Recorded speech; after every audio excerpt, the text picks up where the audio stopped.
नमस्कार, माझ्या चॅनलमध्ये तुमच्या सगळ्यांचं स्वागत आहे आणि आज आपण पुढच्या भागाला सुरुवात करणार आहोत. शिवांशने एक नजर अवीवर टाकून रियाकडे पाहिले आणि बोलला, रिया, ती आली नाही का? त्याचा एकदम रागीट आवाज ऐकून रिया मनातच कपाळावर हात मारत आणि मनातच अवीला 2-4 शिव्या घालत बोलते, अरे मजनू, हे तू काय करतोय? जेव्हा तुला समजेल ना अन्य कोण आहे ते, तर परत माझ्याजवळ रडत येऊ नकोस. ती मनातल्या मनात बोलती आणि शिवांशकडे पाहत बोलली, भाई, ती आवरत होती ना, येत असेल. तेवढ्यात रियाने जिन्याकडे पाहिले तर तिकडून अन्या येताना दिसली. तिने खुश होऊन शिवांशकडे पाहिले आणि जिन्याकडे इशारा करत बोलली, भाई, आली ती आली. हा शब्द ऐकून अवी एवढा खुश झाला का त्याने खुशीतच मागे फिरून पाहिले आणि समोरचा नजारा पाहून तो शॉक झाला. त्याचे डोळेच मोठे झाले.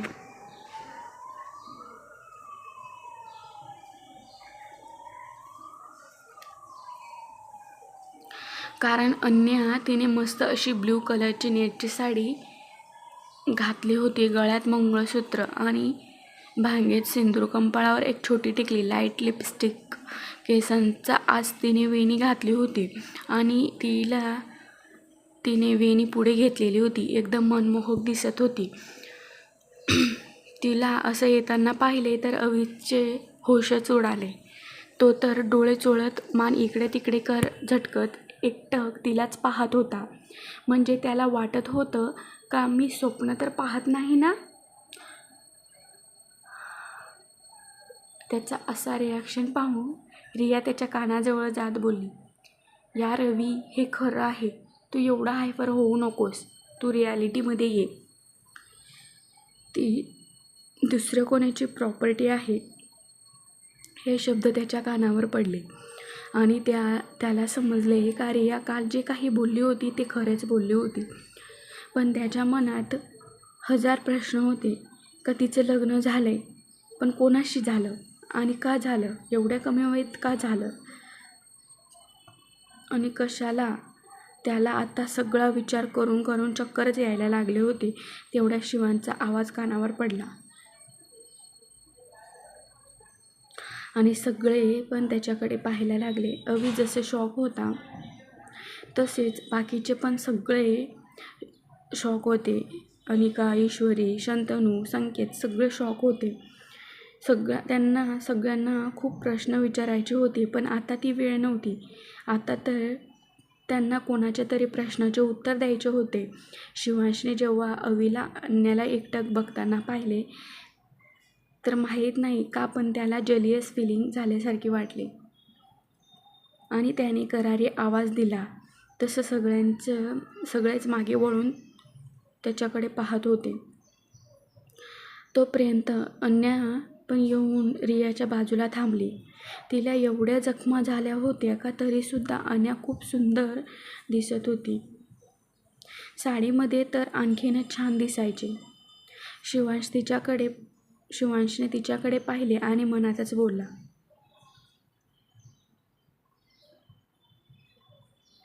अरे, कोणी मरणाच्या दारातून परत आल्यावर एवढं सुंदर कोणी दिसतं का? शिवांशसुद्धा तिला पाहता क्षणी तिच्यात हरवून गेला होता, पण लगेच भानावर येत बोलला.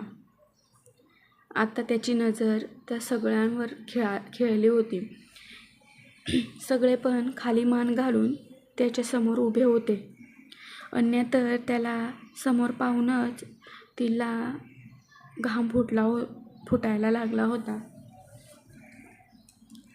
सगळ्यांच्या माना खाली पाहून शिवांश बोलला, हा प्लॅन कुणाचा होता? सगळे पण त्याचा रागीट आवाज ऐकून गडबडून गेले होते. कोणीही काहीच उत्तर द्यायला तयार नव्हते. तसं त्याने परत सिंहाच्या गर्जनाप्रमाणे गरजला.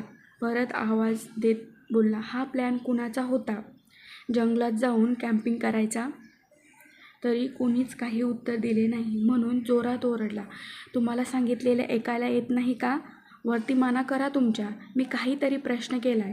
हे ऐकून एका झटक्यात सगळ्यांच्या मानावरती होतात आणि सगळे पण एकमेकाकडे पाहू लागतात. पण मात्र बोलत कोणीच नव्हतं. तसा शिवांश उठला आणि अन्याजवळ गेला, कारण सगळे पण शिवांशच्या समोर लाईनीत उभे होते आणि 1 नंबरला अन्याच होती. शिवांशने एक हात पॉकेटमध्ये घेत आणि दुसऱ्या हाताचा घडी पाहत तिच्या जवळ जात परत विचारला, हा प्लॅन कुणाचा होता? तसं अन्या घाबरले आणि थरथरत बोलायला लागले. ते मी ना मी तिचं असं बोलणं ऐकून शिवांश तिच्या मागे पुढे फिरत जोरात टेबलावर हात मारत बोलला,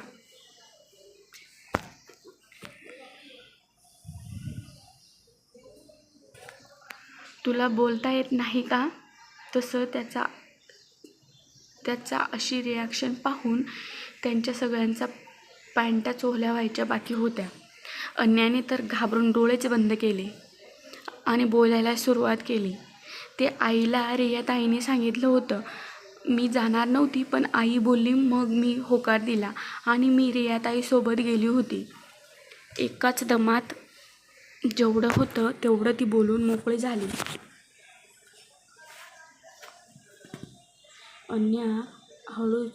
अन्याने हळूच डोळे उघडले. शिवांश काय करणार हे पाहण्यासाठी. तसं शिवांश अन्याच्या बाजूने होत रियाच्या समोर जाऊन थांबला आणि चुटकी वाजवत तिच्या चेहऱ्यासमोर बोलला, चला मॅडम, आता वेळ नको बोलायला सुरुवात करा, नाहीतर माहीत आहे ना, माझी सहनशक्ती संपली तर मी काय करेल. रियाने आधी नाही नंतर हो देत मान इकडे तिकडे 2-3 वेळा हलवली आणि मग बोलायला सुरुवात केली. हां भाई ते आमचा. तिचं पण असं बोलणं ऐकले आणि शिवांश बोलला, रिया जरा मला समजेल असं बोल, स्टार्ट. तसं रियाने बोलायला सुरुवात केली. भाई ते आमच्या सगळ्यांचा प्लॅन होता.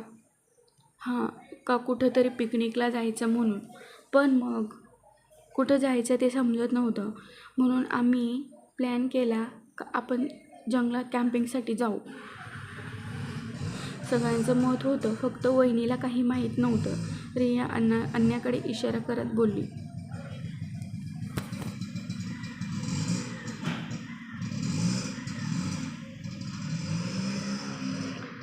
तिची काही चूक नाही, सगळा प्लॅन आमचा होता. वहिनी तर नकार देत होती, पण मग मीच काकूंना जबरदस्ती सांगून तिला येण्यासाठी जबरदस्ती केली होती.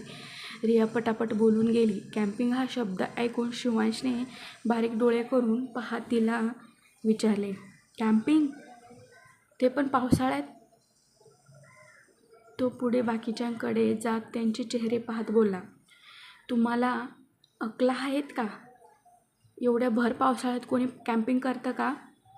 ते पण जोरात पाऊस चालू असताना? तुमच्या डोक्यात आले तरी कसं?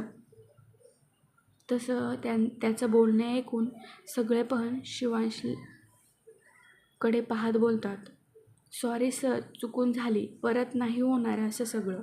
पण हात जोडून बोलतात. जवळजवळ रडायलाच आले होते.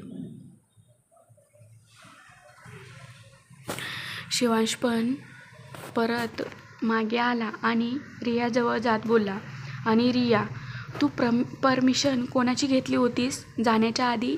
रिया तर रडायलाच लागली होती. ती हुमसत बोलू लागली, भाई तू घरी नव्हतास म्हणून मी काकूला विचारलं होतं, ती बोलली, मग आम्ही गेलो. शिवांशला तर आता जास्तच राग यायला लागला होता.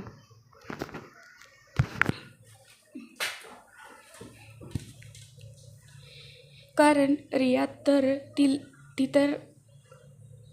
होती तिला काहीच कळत नव्हतं. पण आता मॉम पण यामध्ये सामील होती हे ऐकून तर अजून जास्तच राग येत होता. हे समजत नव्हतं, एवढे मोठे झाले तरी यांना एवढी पण अक्कल नाही का? पावसाळ्यात एवढ्या भरदाट जंगलात कॅम्पिंग करायला गेले, शिवाय सोबत काहीच प्रोटेक्शन प्रोटेक्शन न घेता यांचं डोकं तरी कसं चाललं? एवढी अक्कल कुठून आली यांना? रियाला पाहून अन्या पण रडत होती. बाकीच्या सगळ्यांची पण हालत सेम होती. शिवांश बोलला, सॉरी बोलून काहीच नाही होणार. तुम्ही खूप मोठी चूक केली. जर मी आलो नसतो तर? तुम्हाला आयडिया तरी आहे का एखाद्याचा जीव गेला असता तुमच्या ह्या अशा कृत्यामुळे? शिवांशने या शब्दावर मुद्दाम जोर देत बोलला आणि अन्याकडे पाहिले.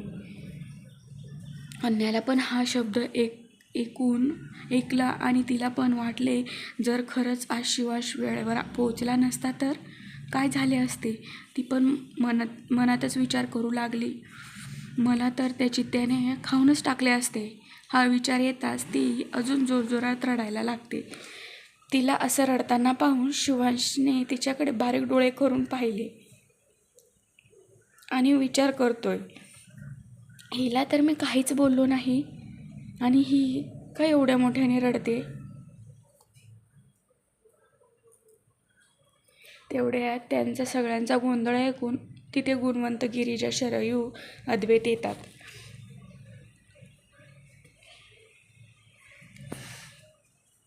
येतच बोलतात, शिवांश बेटा जाऊ दे ना, लहान आहेत, झाली त्यांच्याकडून चूक, माफ कर त्यांना.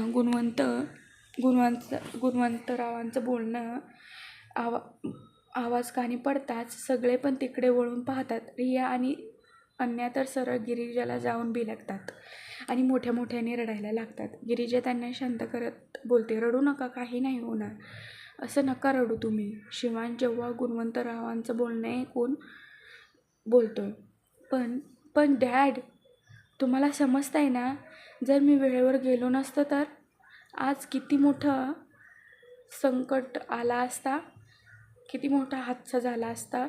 गुणवंत बोलतात, हो बेटा, तू बोलतोयस ते बरोबर आहे, पण आता झाली चूक त्यांच्याकडून, ते बोलताय ना का परत नंतर अशी चूक होणार नाही, मग माफ कर त्यांना. शिवांशला तर काही समजत नव्हतं. तो गिरिजाकडे पाहत बोलला, मॉम, ते तर लहान होते, त्यांना तर नाही समजत, पण तू पण त्यांच्यात सामील झालीस, एक शब्द तरी मला सांगायचं होतं ना. गिरिजा बोलते, हो बाळा, तुझं बरोबर आहे, पण तू घरी आला नव्हतास आणि कॉल केला त्यावेळी तू कॉल पण उचलला नव्हता, म्हणून झाले. तेव्हा शिवांशच्या लक्षात आलं, कारण तो ऑफिसमध्ये असताना गिरिजाचा फोन त्याला आला होता, पण अर्जंट काम होतं त्यामुळे त्याला कॉल उचलता आला नाही. गिरिजा त्याच्या चेहऱ्यावरचे भाव पाहून बोलते, शिवांश, आता जाऊ दे ना, माफ कर त्यांना. अद्वैत पण बोलतोय, हो भाई, कर माफ, जाऊ दे, पुन्हा नाही करणार.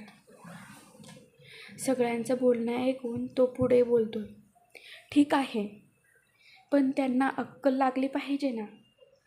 मी जर असं सोडले तर परत ते जास्त फायदा घेतील, परत करणार नाही याची गॅरंटी कशी? एक पनिशमेंट तर त्यांना झालेच पाहिजे. तो सगळ्यांकडे पाहत बोलतोय, ठीक आहे, परत अशी चूक झाली नाही पाहिजे. आणि हो, रोज रात्री 9 वाजल्यावर इथे येऊन प्रत्येकाला एक टेस्ट द्यावे लागेल. 8 दिवस, ते पण जेवढं सिलेबस झाला आहे ना त्यावर. आणि हो, कोणीच त्यामध्ये फेल झाले नाही पाहिजे किंवा कोणाला मार्क्स कमी नाही भेटले पाहिजे, नाहीतर जो फेल होईल त्याची पनिशमेंट सगळ्यांना लागू होईल. बोलत सगळ्यांवर एक कटाक्ष टाकून तो तिथून ताडताड पावले टाकत रूममध्ये निघून गेल्यावर सगळे जिन्याकडे पाहतात आणि मग एक मोठा श्वास घेतात.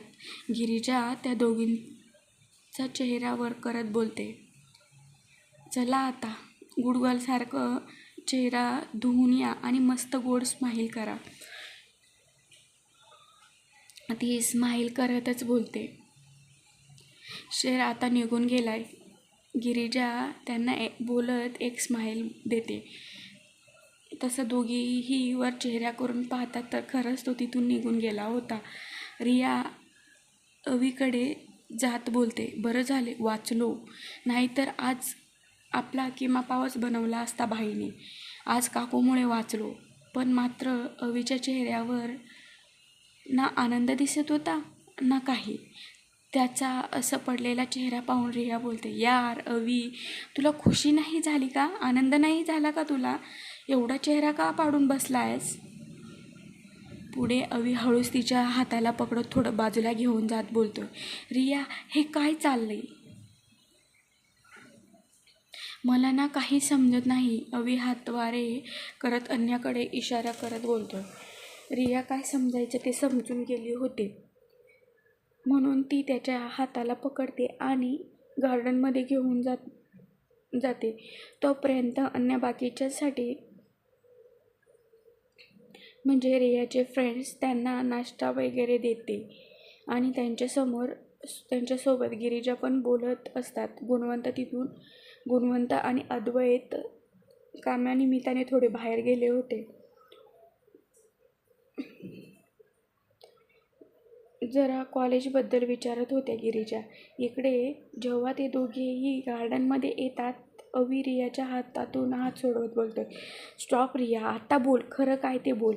रिया त्याच्याकडे हात बांधत पाहत बोलते, ठीक आहे बाबा, तर तुला हाच प्रश्न आहे ना? अन्य कोण आहे? काय आहे? तिचं लग्न वगैरे हो ना? अवी पण तिला होकार देतो. हा रिया एक वेळा त्याच्या चेहऱ्याकडे पाहते, मग बोलायला सुरुवात करते. हां अवी, अन्या ती माझी वहिनी आहे. अवी कन्फ्यूज होऊन तिला पाहतोय. त्याच्या चेहऱ्यावर एक्सप्रेशनसोबत बरेच प्रश्न दिसत होते. रिया ते सगळं नोटीस करत बोलते, हो माझीच वहिनी, तू ऐकले ती बरोबर आहे. अवी बोलते, पण कुणाची? तिचं लग्न झालं आहे. कोणाशी लग्न झालं आहे? म्हणजे गावी एखादा कझनसोबत झालं आहे का? रिया निकारार्थी मान डोलावत बोलते, नो यार. अवी बोलतोय, मग कोणासोबत? रिया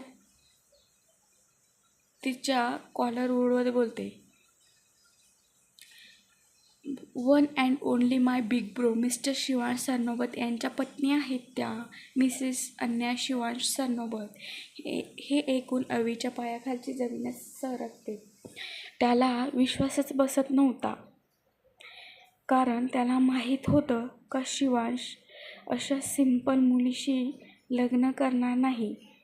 म्हणून हा भाग तुम्हाला आवडला असेल तर प्लीज लाईक करा, शेअर करा आणि माझ्या चॅनलला सबस्क्राईब नक्की करा. थँक्यू, धन्यवाद.